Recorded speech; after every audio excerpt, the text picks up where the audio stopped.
Hello, today we're at the Harlow Playhouse and with me is Wayne. Hello Wayne, how are you? Very good, Peter, how are you? Haven't seen you for a little while. It's been a good yeah, year. We do chat now and again, we give each other a phone call and text now and again, don't we? It's good to stay in touch, yeah. Last time we come to Harlow, last year, we did the On the Streets with Wayne Isaacs and we walked around up here in the town centre. How did you feel about that day? You know, when you got home, did you have any points and views on that? To be honest with you, I mean, we must have read for about 12 people, and it wasn't until you put the footage on your website and I played it back and looked at it, and people were giving me feedback. They were saying, you know, how brilliant it was. And it's been played so many times on YouTube. Yes, of course, as Harlow TV, we also put it on YouTube as well.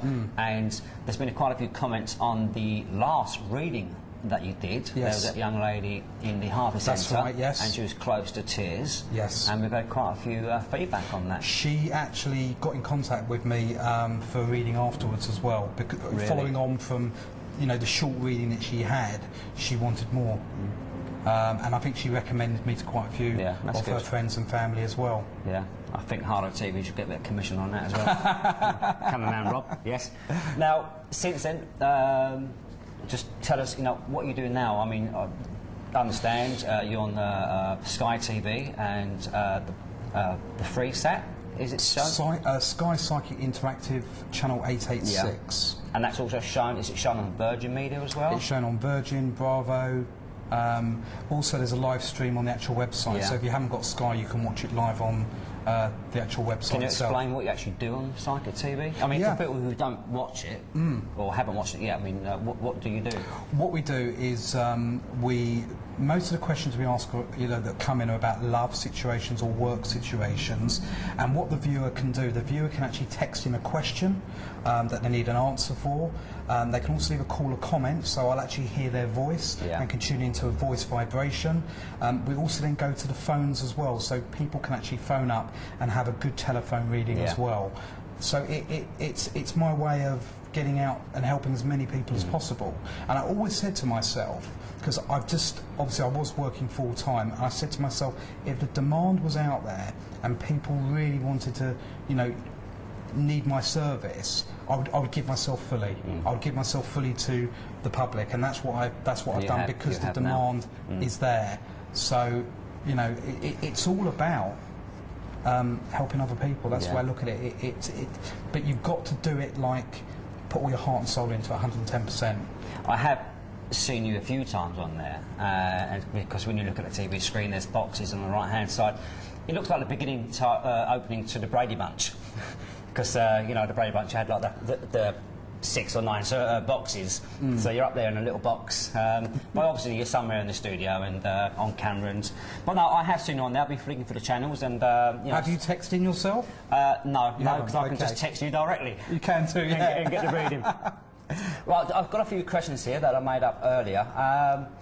I mean, so how did you start as a psychic medium? I mean, how old was you, and why did you know? I'm going to be a psychic medium. It's not something, you know, that's not a career choice I looked at. Yeah, no, you know, good question. It wasn't actually something that I thought I would be doing. I lost my mum in 2003. I then joined a spiritualist church. I sat in circle for a bit. I always had this gift, but I never actually fully understood it. I never thought that I had the gift. I was in denial for quite some time. It wasn't until I started demonstrating it and using it that the information I was giving other people could actually take, and it went beyond luck. So, you know, the stuff and information I gave people was beyond luck. It was beyond myself. The information that I get is from my guides, my spiritual guides that are with me, helping me help that other person. And I go into a zone, you know, when I'm giving a reading, I go into a zone that I'm not quite myself. Have you got a guide? I mean, because Derek Carr, for instance, he's got a guide, Sam. So, have you got a guide? I have got a guide. Have they got a name? I have got a guide. I've actually got my twin brother who died at birth. I never actually met him because he was part of me, and he looks exactly like me, but he's got blue eyes, and he's identical to me. He's my identical brother. And he helps me. I believe he helps me. In fact, I know he helps me with my mum. And I mean, some of the viewers might be wondering now, it might be a bit of a personal question, but with your mum, can you talk to your mum? I can't talk to my mum. I know she's around, but I do believe that the messages from my mum are more, she comes through to help other people. Yes, I can talk to my mum. I don't feel, to be honest with you, I have the need to talk to my mum, because I believe in the other side, and I believe there's life after death, and I believe that she's doing her own thing in heaven. You know, she's busy. So, you know, I don't really have the urge or the need to be in contact with her. But, you know, the love is still there and the connection is still there. You're going to meet again one day anyway, aren't you? Absolutely, so, yeah. And so if you go upstairs, hopefully you don't go downstairs. Haven't been a naughty boy, have we? There's no such thing as downstairs. No, I hope not. Anyway, I've got another question for you, just writing on here. What's the most, you know, in memory, I mean, what's the most reading, you know, that you remember the most? You know, is there one that sticks out? You know, well, we had the one up the town centre, that lady in the harbour centre there, but does any stick out, and, you know, does it become emotional as well, these readings? They do become emotional. I mean, what you learn is you learn to detach yourself once you've given someone a reading, but the emotional ones, or the significant readings that you give, do stay in your mind. And there's one in particular where a brother and sister came to see me, they wanted to find their adopted parents. And this is not something that I normally undertake as a psychic, but I did take this on. They did come round to my house, and I did say to them that you need to contact the orphanage, and there'll be a letter waiting for you, and it will be from your brother. And the letter would have been there for about 10 years. So I gave all this information. He phoned up the orphanage. There was a letter there. He went over to Poland. He literally flew over there the next day, and he met his mum, siblings that he never knew he had, all because of what my guides had actually told him. And there's actually a testimonial on my Facebook page with pictures of him and the family.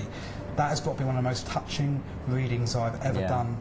They're all touching, but that one in particular, where you bring a family together, that he never knew he had this family.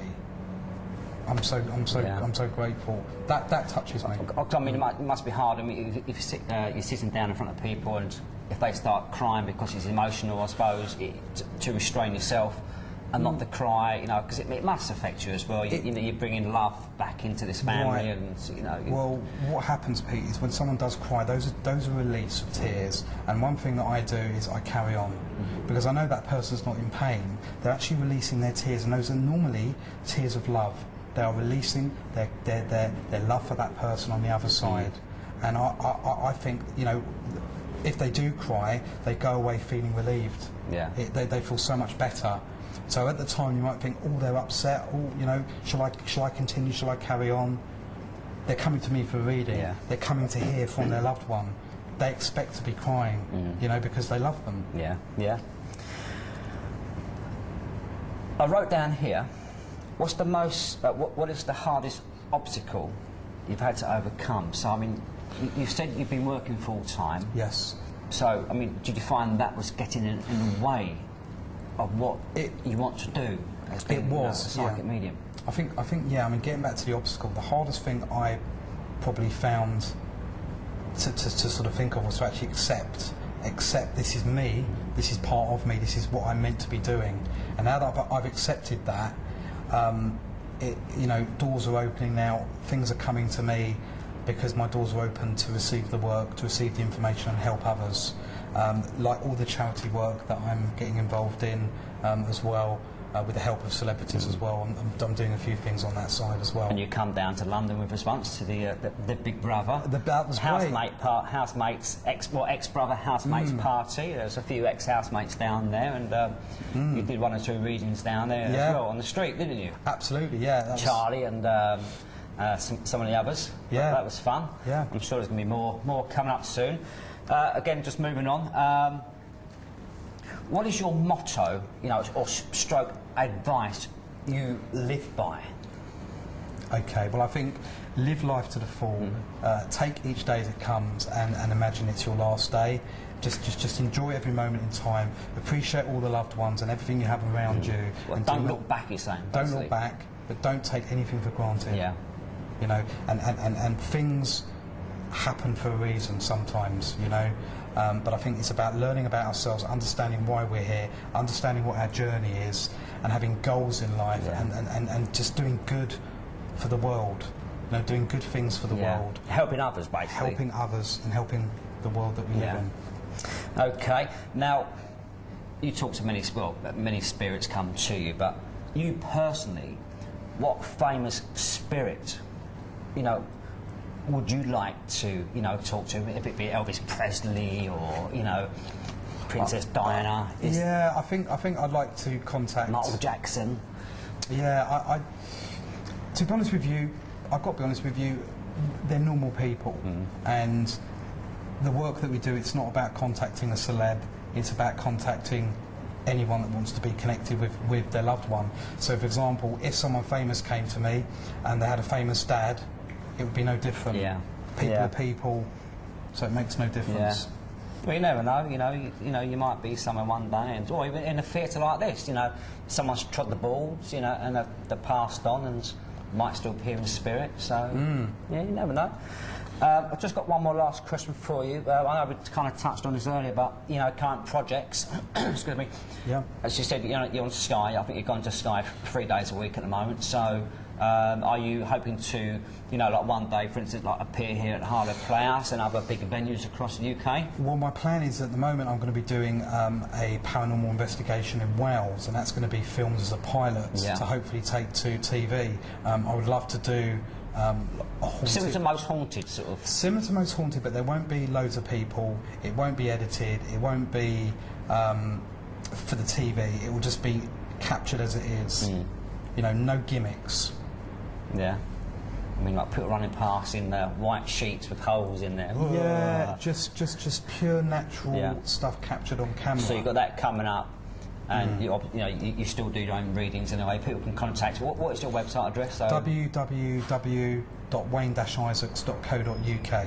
And Isaacs, and you just spell your Isaacs. ISAACS. That's it. And also you're on Facebook. You've got 1 or 2 profiles on Facebook. I've had to do 2 profiles because my first one's been maxed out. I couldn't add anyone else. So because you did a recent reading recently on phone to Lee Ryan from Blue, Lee Ryan, the lead singer from Blue, and that was from Facebook. He'd actually phoned me up from Miami. I couldn't believe he'd called me all the way from Miami. I won't get into the full details of the reading, but one of the readings, what came out was, I see you having a tattoo on your arm, and he said, "Oh my God, how do you know that? I'm having a tattoo done later on." Oh, and he freaked out. I said, "Well, don't be freaked out. You've called me, you know." No, actually, I called him. He gave me his mobile number. I called him. He said, "You know," I said, he goes, "I must have a reading when I get back in the UK," and he's probably going to do that as well. So yeah, he's a really nice guy actually. You know, just a normal, down-to-earth bloke. You know. Yeah. So viewers, if you want to read him, Wayne Isaacs. We're going to show his website on the screen as well. So contact him or join him on Facebook. Just search Wayne Isaacs, give him a call, and he'll come round and have a chat. Anyway, thank you very much. Thank you, Pete, for interviewing me and taking the time. You're most welcome. Very appreciated. And I'm sure we're going to see you, you know, much more of you, either on Harlow TV or on regular TV. So good luck in your future. Thank you so much, and thank you for having me. You're welcome. Thank you.